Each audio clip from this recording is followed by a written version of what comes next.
Good morning, Bitcoins. This is MadBitcoins live at the CoinCongress convention in San Francisco. We're joined by Brock Pierce, chairman of the Bitcoin Foundation, leader of the CoinCongress, and much, much more. How's it going, Brock? It's going well. I mean, I love, we live in this digital world, but there's still something to be said for analog interactions. And it's great to meet up with so many awesome people. So it's great. Learned a lot of cool things. Heard some interesting speeches, more than what I would normally get at a typical Bitcoin conference. You know, a lot of the conversations historically have been kind of level one. And some of this stuff is cool, sort of decentralized kind of futures. And I find that to be more compelling than kind of what is a Bitcoin, what is a Bitcoin wallet, you know. So I'm very happy with the event. What was interesting about this conference is they had the very small speaker slots. And I think at first I wasn't sure about it, but now we've seen so many speakers today, so many different points of view and opinion. I think it was a really great conference, even with the short speaker slots. Well, as far as the format is concerned, this is actually something I learned from Jessica Tams, the founder of Casual Connect, which is this big game conference going on here right now. Really, almost no panels. Every conversation or speaker slot is a keynote, and keep it short. I'd rather have 4 speakers talk for 15 minutes straight than 4 speakers sitting on a panel, because as the speaker, they get to make a point and take 15 minutes to get to that point, and it comes with sort of a conclusion, and you walk away going, I really learned something. And so both, I think the audience benefits from it as well as the speaker. The only hard part for the speaker is you actually have to have a 15-minute sort of thought that you want to share versus kind of just answering questions, which is relatively easy. But I love the format. It's almost like a TED Talk, having these short 20-minute talks, and you really do have to focus in on your point. So what's going on with Brock Pierce? What kind of new companies do you have going in the near future? Well, I mean, my day job is I'm one of the partners running a Blockchain Capital, formerly Cryptocurrency Partners. We just made our 37th investment, in this space, and we're committed to a couple of others, but they're already in the portfolio. So, looking for more great entrepreneurs, trying to do more cool things, trying to change the world, and trying to be there to support them in every way we can. Capital, introductions, opinions. So every day raising money, investing money, raising money, investing money. So entrepreneurs, if you're out there, bring your new ideas to Blockchain Capital and Brock will take a look at it, pretty much? That's my job. That sounds great. It would be great to be surrounded by so many new ideas and new experiences. What idea really struck you recently? What's exciting for you in the world of even Bitcoin or just business in general? Well, I mean, the near-term thing that I'm getting excited by, because we've had a tough, year and a half in Bitcoin. Prices off by 70% from its highs. I mean, it's definitely, the year and a half before that was, I think everyone was much more excited. But I'm more excited about the sector than ever. But the things that I'm seeing are the nodes in the developing world, meaning the exchanges, the transactional volume. These things are all starting to ramp up, and that was not the case 2 years ago.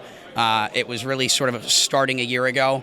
And once you have those things in place, using Bitcoin as a transport layer, I think is very exciting. So I see companies that are taking advantage of Bitcoin's current ability to move money across borders better, faster, cheaper.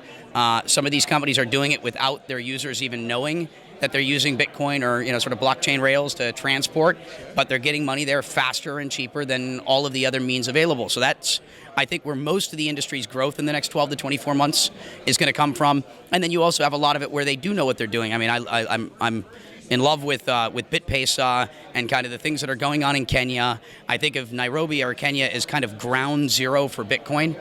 And that's because 68% of payments in that country are done using mobile phones. They're using a digital currency called M-Pesa. You don't have to train the human behavior. They're already doing this sort of stuff. And that's the market where I think you could see an entire nation basically jump on the Bitcoin bandwagon and it becoming that fully closed loop sort of economy of Bitcoin. And I'm just really excited watching everything that BitPesa is doing over there. I think that's really exciting. I think what the banks are doing is pretty interesting as well. I mean, You've seen almost every major financial institution come out and say, we admit it. This is pretty amazing. And it took them a while, but they came around. Yeah, I mean, but if you went back a year or two ago, I think they were all like, we don't like this, largely because this is inconvenient to us. This is potentially disruptive to us. This has the ability to damage some parts of our business. But I think what's happened is they recognize you can't uninvent technology. And so just because you don't like it doesn't mean you should ignore it. And they came to that conclusion, and I think once they kick the tires, they're pretty amazed by what we have here. And I don't think that that's a horrible thing. I think, banks figuring out ways to use Bitcoin or blockchain technology, I think primarily for their back offices, I think potentially for interbank settlement and, sort of what you call these big correspondent banks. I think net as an industry, we're going to benefit from that. And I think as a society, I think, this is progress. Now, going back to what you said earlier, Andreas has always talked about how as much as we like Bitcoin in the United States and the developed world, Bitcoin's really not for us. It really is for the developing world and places where they don't have a trustworthy currency system and they really do need Bitcoin. So I'm excited to hear that it's taking off in the developing world. It's really exciting to hear that. And I'm seeing out of some of the companies that either we've invested in or we're watching closely, I'm seeing 100% month-over-month growth rates in some of these places. That data is not being shared because most of the companies are keeping that information tight to the vest in the short term so that there's not 18 other people launching probably simultaneously. But we're seeing it. I mean, other than the Bitcoin price, almost every other metric, other than nodes, I guess, I find to be really compelling and exciting. And I have never been, I think, more bullish than I am now. So I guess good time to start stocking up on Bitcoin and trying to get involved with more companies. And if you're not working in this space or you're thinking about working in this space, I'd say do it. I would say the level of investment in Bitcoin has been incredible lately. I've heard it's 25 times what it was in internet investment around the same time period. So the real question is, what's next? Well, I mean, I think what we're seeing is a lot of interesting uses of the blockchain for non-sort of financial services. Call it, the Internet of Information, and this is now the Internet of Value. I'm really kind of interested in seeing how we can eliminate kind of the need for paper, whether it be around kind of title and settlement of, call it, real assets, physical assets, or the fact that you still get a pink slip when you buy a car is kind of, I think, silly in this day and age. Your title of your house. I think you're going to see some cool stuff around securities. NASDAQ partnering with Chain to do NASDAQ private markets and issuing securities on the blockchain, I think is pretty cool. You're seeing how do you use this distributed ledger to track other assets. And even things like identity, reputation. What we're doing, and Bitcoin is the core, is one of those revolutionary technologies, not just to the idea of currency. It's going to have an impact on the world that's bigger than the internet.